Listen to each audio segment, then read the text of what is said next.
Hi, നിങ്ങൾക്കെല്ലാവർക്കും സുഖമാണെന്ന് വിശ്വസിക്കുന്നു. ഞാനിന്ന് മറ്റൊരു വീഡിയോയുമായിട്ടാണ് വന്നിരിക്കുന്നത്. നമുക്ക് വീഡിയോയിലേക്ക് കിടക്കാം. അൻവർ റഷീദ് സംവിധാനം ചെയ്ത ഛോട്ടാ മുംബൈ എന്ന ചിത്രം അത് റിലീസായത് 2007 ഏപ്രിൽ 7 അന്ന് തിയേറ്ററുകളിൽ നിറഞ്ഞ സദസ്സിൽ പ്രദർശിപ്പിച്ച ഒരു ചിത്രമായിരുന്നു ഛോട്ടാ മുംബൈ. ഏകദേശം 101 ദിവസത്തോളം തിയേറ്ററുകളിൽ ഓടുകയും ചെയ്തിരുന്നു, പല സെൻറ്ററുകളിലും. അതുപോലെ തന്നെ ആ വർഷം 2007 റിലീസ് ചെയ്ത 5 മികച്ച ചിത്രങ്ങളിൽ ഒന്നായിരുന്നു ഛോട്ടാ മുംബൈ.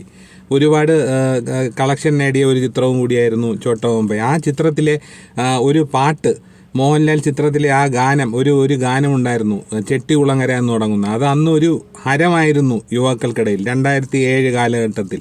അത് സംഗീത സംവിധാനം നിർവഹിച്ചിരിക്കുന്നത് രാഹുൽ രാജാണ്. ആ സിനിമയുടെ ഈ ട്രാക്കുകൾ, ഈ മ്യൂസിക് ട്രാക്കുകൾ വളരെയേറെ ഹിറ്റായ ഒരു കാലവും കൂടിയായിരുന്നു അത്. അപ്പോൾ അതിനുശേഷം ഏകദേശം 2007 കഴിഞ്ഞു, ഇപ്പോൾ 2025, ഏകദേശം 18 വർഷങ്ങൾക്ക് ശേഷം ആണ് ഛോട്ടാ മുംബൈ വീണ്ടും റിലീസിനെത്തുന്നത്. ഈ ഛോട്ടാ മുംബൈ റിലീസിനെത്തുമ്പോൾ ഇതിനു മുമ്പ് ലാലേട്ടൻ്റെ 3 ചിത്രങ്ങളാണ് റിലീസ് വന്നിരുന്നത്. അത് ഒന്ന് സ്ഫടികമാണ്, അതുപോലെ ഒന്ന് മണിച്ചിത്രത്താഴ്, അതുപോലെ തന്നെ ദേവദൂതനും. ഈ 3 ചിത്രങ്ങൾക്കും നല്ല റെസ്പോൺസാണ് കിട്ടിയത്. കാര്യം ഈ ചിത്രങ്ങളിൽ സ്ഫടികം ഒരു ഓൾ ടൈം എവർഗ്രീൻ ഹിറ്റ് എന്ന് വേണമെങ്കിൽ പറയാം. ഏത് കാലഘട്ടത്തിലും കാണാൻ പറ്റുന്ന ഒരു ചിത്രമാണ് സ്ഫടികം. അതുപോലെ തന്നെ മണിച്ചിത്രത്താഴ് ഒരു ക്ലാസിക് ഹിറ്റാണ്. അപ്പോൾ അതിനും റിലീസിന് ആളുകളുണ്ടായിരുന്നു.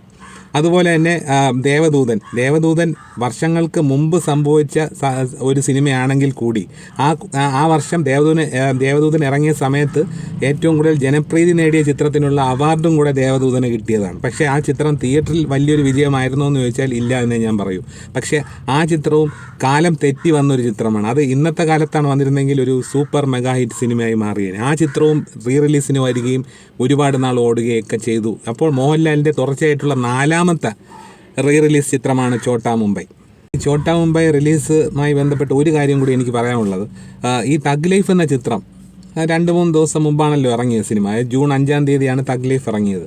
അപ്പോൾ സാധാരണ ഞാൻ ഈ ബിഗ് ബഡ്ജറ്റ് സിനിമകളാണെങ്കിൽ ഏരീസ് പ്ലെക്സിൽ തന്നെ ഓഡിയോ 1 തന്നെ കാണണമെന്ന് വിചാരിക്കുന്ന ഒരു വ്യക്തിയാണ് ഞാൻ. കാര്യം അത്രയും ഒരു ക്ലാരിറ്റിയോടുകൂടി വെറുതെ ഐമാക്സിലൊക്കെ പോയി കാണുന്നതിനെക്കാട്ടും ഗംഭീര കാഴ്ചയാണ് ഏരീസ് പ്ലെക്സിൽ ഓഡിയോ 1.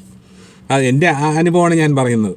അപ്പോൾ ഞാൻ audio 1 thug Life audio 1 audio 1 കാണാമെന്ന് കരുതിയിട്ടാണ് ഞാൻ തഗ് ലൈഫ് ബുക്ക് ചെയ്യാനായിട്ട് നോക്കിയത്.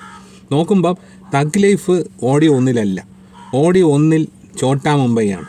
അപ്പോൾ ഞാനിങ്ങനെ ആലോചിച്ചു, ഛോട്ടാ മുംബൈ ഇത്രയും വലിയൊരു തിയേറ്ററിൽ വരണമെങ്കിൽ എന്തെങ്കിലും കാര്യമില്ലാതെ അവർ തഗ് ലൈഫ് ഛോട്ടാ മുംബൈ ഇട്ടിട്ട് തഗ് ലൈഫ് ചെറിയ തിയേറ്ററിലേക്ക് മാറ്റിയിരിക്കുന്നു. ഛോട്ടാ മുംബൈ ഓഡിയോ 1 ഏരീസ് പ്ലെക്സിൽ. അപ്പോൾ തന്നെ ഞാൻ ആലോചിച്ചു, ഇത് എന്തെങ്കിലും കാര്യമില്ലാതെ ചുമ്മാ ആയിരിക്കില്ല എന്ന്. അത് എനിക്ക് ഇന്നലെയാണ് അത് മനസ്സിലായത്. 1-2 ദിവസങ്ങളായിട്ട് തന്നെ എനിക്കത് മനസ്സിലായി എന്തുകൊണ്ട് ഏരീസ് പ്ലെക്സിൽ ഓഡിയോ 1 ഛോട്ടാ മുംബൈ വന്നു എന്നുള്ളത്.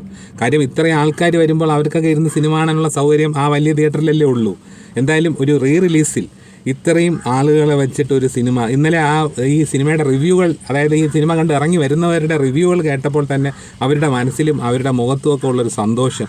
ഇന്നലെ ഫസ്റ്റ് റിലീസ് ചെയ്ത ഒരു ചിത്രമായിട്ട് ആണ് എനിക്ക് ഛോട്ടാ മുംബൈ അവരുടെ അഭിപ്രായത്തിലൂടെ എനിക്ക് തോന്നിയത്. കാര്യം അവർ ഇന്നത്തെ ഈ ജനറേഷന് എന്തുകൊണ്ടും അക്സെപ്റ്റ് ചെയ്യാവുന്ന, അവരൊരു ആഘോഷമാക്കി മാറ്റിയിരിക്കുകയാണ് ഈ ഛോട്ടാ മുംബൈ എന്ന ചിത്രം എന്ന് എനിക്ക് അവരുടെ സംസാരത്തിൽ നിന്ന് എനിക്ക് മനസ്സിലായി. എന്തായാലും ഛോട്ടാ മുംബൈ എന്ന ചിത്രം ഈ തഗ് ലൈഫ് ഞാൻ കണ്ടതുകൊണ്ടാണ് ഛോട്ടാ മുംബൈ തൊട്ടടുത്ത ദിവസം പിന്നെയും പോണ്ട എന്ന് കരുതിയിട്ട് എന്തായാലും ഛോട്ടാ മുംബൈ ഞാൻ തിയേറ്ററിൽ കാണുന്നുണ്ട്. അപ്പോൾ ഈ ഇത്രയും ആളുകൾ ഒരു ആവേശത്തോടെ ഏറ്റെടുത്ത ചിത്രം കണ്ടില്ലെങ്കിൽ നഷ്ടം ലാലേട്ടനോ അല്ലെങ്കിൽ അത് നിർമ്മിച്ച വ്യക്തിക്കോ സംവിധായകനോ അല്ല, നമ്മൾ പ്രേക്ഷകർക്ക് തന്നെയാണ്. തുടർച്ചയായിട്ട് ഇങ്ങനെ റിലീസ് ചിത്രങ്ങൾ വരിയായിട്ടും ലാലേട്ടൻ്റെ സിനിമകൾ വരുമ്പോൾ എൻ്റെ മനസ്സിൽ തോന്നിയ ഒരു കാര്യമാണ്, അങ്ങനെയാണെങ്കിൽ ആ യോദ്ധ എന്ന ചിത്രവും കൂടി ഒന്ന് റിലീസ് ചെയ്യുകയും വീണ്ടും ഇതുപോലെ വലിയ തിയേറ്ററിലൊക്കെ വരികയാണെങ്കിൽ അതൊന്നുകൂടെ 4K ഡോൾബി അറ്റ്മോസിൽ റഹ്മാൻ്റെ സംഗീതവും ലാലേട്ടൻ്റെയും ജഗദീഷ് ശ്രീകുമാറിൻ്റെയൊക്കെ പെർഫോമൻസും ഒക്കെ കാണുവാനൊരു അവസരം കൂടിയായിരുന്നു ആ യോദ്ധ എന്ന ചിത്രം. യോദ്ധ പോലെ തന്നെ എനിക്കിഷ്ടപ്പെട്ട മറ്റു 2 ചിത്രങ്ങളാണ് ഗാന്ധർവവും നിർണയവും. അപ്പോൾ വരിയായിട്ട് ഇങ്ങനെ ഓരോ ചിത്രങ്ങൾ വരികയാണെങ്കിൽ കാണാനും കൂടെ ഒരു സൗകര്യം ഉണ്ടായിരുന്നു. എന്തായാലും ഛോട്ടാ മുംബൈ റിലീസിൽ ചരിത്രം കുറിച്ചിരിക്കുകയാണ് എന്നാണ് ഈ മാധ്യമങ്ങളിലൂടെയും മറ്റും അറിയാൻ കഴിഞ്ഞത്. എന്തായാലും ആ ചിത്രം വന്നതുപോലെ തന്നെ മറ്റു മോഹൻലാൽ ചിത്രങ്ങൾ ഇതുപോലെ വരട്ടെ, ആളുകൾ ആഘോഷത്തോടെ ഏറ്റെടുക്കട്ടെ എന്നുള്ളതാണ് എൻ്റെ ഒരു വിചാരം.